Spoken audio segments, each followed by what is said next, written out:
Time now to catch up with the head coach of the Flames baseball team, Scott Jackson, taking a few moments here for us as we put a lid on the 2017 season, look ahead to what lies ahead for this ball club. Coach, it's been a couple weeks now since the season came to an end. Good season this year, 32-23, second place in the Big South. Obviously didn't end the way that you wanted it to, but as you've had a couple of weeks to kind of look back, reflect, what are your thoughts on the 2017 year? Yeah, I thought we did some good things. Just some kids really improved overall with their performance from start to finish. Certainly some areas where we were a little disappointed, but I think for the most part, a great group of kids, kids that showed up wanting to win every day and gave us an opportunity to really put some things in place in the program that we felt like were important. And so moving forward, we'll work really hard to keep those things in place and make sure that those things stay with us and it's part of the culture of our program. Touch on a couple of the highlights from this year and top performers, then want to move on to next year. But just looking back, wins over Kentucky, they were in a super regional. UNC, they were hosting a regional. St. John's, they were in a regional. All ranked teams. Some pretty lofty wins there. What does that do for the program going forward? I think it does some really good things, especially for our young players. I think when you have older players like we had, they kind of show you the way, and they weren't, in a position where they thought we couldn't beat anybody. And so I think, moving forward for us, especially when you go on the road at Chapel Hill and win one of those games against a team that's ranked in the top 5, it gives you a chance to have some younger guys that say, yeah, we know how to do this and we've done it before, and that bodes well for the future of our program, and looking forward to a lot more of those opportunities next year. Had a lot of all-conference performers this year as well. DJ Artis, Player of the Year. Evan Mitchell, second team. Sammy Tarmina, first team. What those guys mean to the team this year?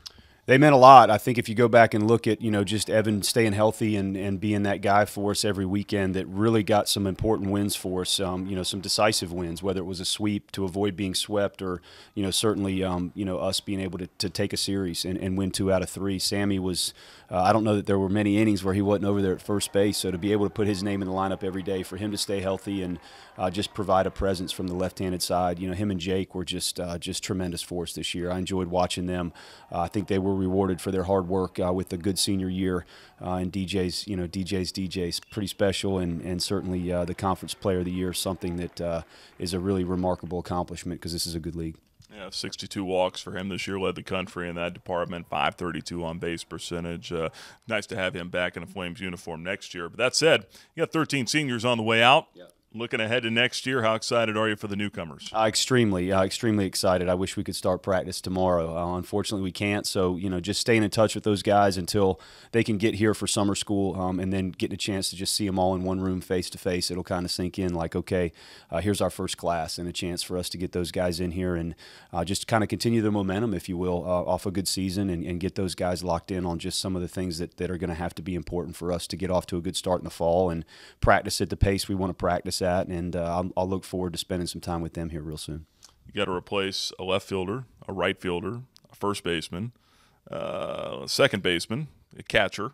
How much have you thought about all those things yet, or is it still kind of early? Yeah, we thought about a lot of that back in the fall. When we got here in July, there was one commitment in this class, and that was a little bit daunting, if you will, just looking at what was going to turn over on the roster. So it was kind of a step back at first, but then it was full swing ahead. I've got 2 unbelievable assistants that got out there and really got after it on the road. They weren't here much this fall, and the products or the byproduct of that is going to be the product we put out there in the fall, which is we feel like a lot more athleticism, a bunch more left-handed hitters, and certainly some versatility from a position player standpoint. The big thing for us is going to replace a lot of those arms. You're going to have to rely on some good young arms that are going to have to be brought along at a little bit more deliberate pace, and then we've got some older players, some junior college transfers that we feel like we can plug in there right away and expect big things out of them, and it won't be overwhelming. So, yeah, we've looked at all that and certainly have a lot to replace, but I think it's an exciting time for us to be able to put some guys out there that we feel like can hopefully fill the shoes of those guys that left. You talk about the arms. Jack DeGroat, we saw him make 2 starts at the end of the season. You decided yet where you want to go with him? Do you want him back in the bullpen at the start of next season? You thinking about starting him? Where's the the decision process right now on Jack DeGroat? I think with Jack's maturity and the progression that he made with the command of his breaking ball as we went through the season, I think he's a guy you have to give every opportunity to start a game and use that arm and get some of those innings with leverage to him that he can give us a chance to stay out there. I think the conference tournament was almost not a good ending for our team, but maybe the perfect way for Jack to walk away and have a taste in his mouth. Okay, all the work that I put in and everything that we've talked about as a coaching staff and the things that the coaches have asked me to do, I was able to put in place, and it showed in that outing. And so he's an accountable player, and he's a guy that knows he's got to get better, and he knew that coming in, and he put his nose to the grind and did it. So I can't wait to get him back in here. Hopefully he has a good Cape and not too worn down, and he can get back in here in the fall and get ready to go.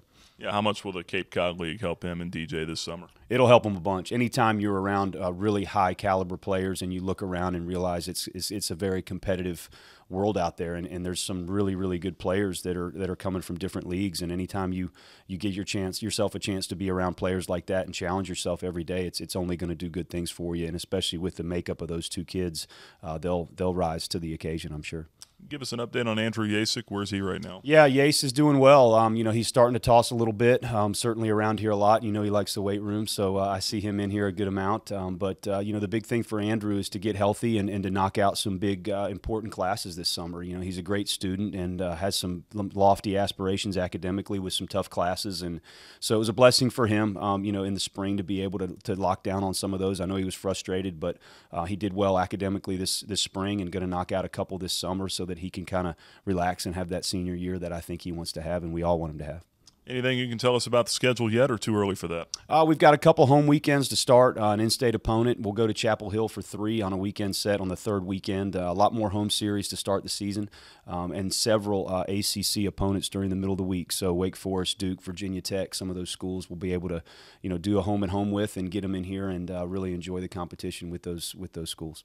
All right, Coach. Appreciate the time. Looking forward to it. Absolutely. Thanks, Nick. That's the head coach, Scott Jackson, and my name is Nick Pierce for the Liberty Flame Sports Network.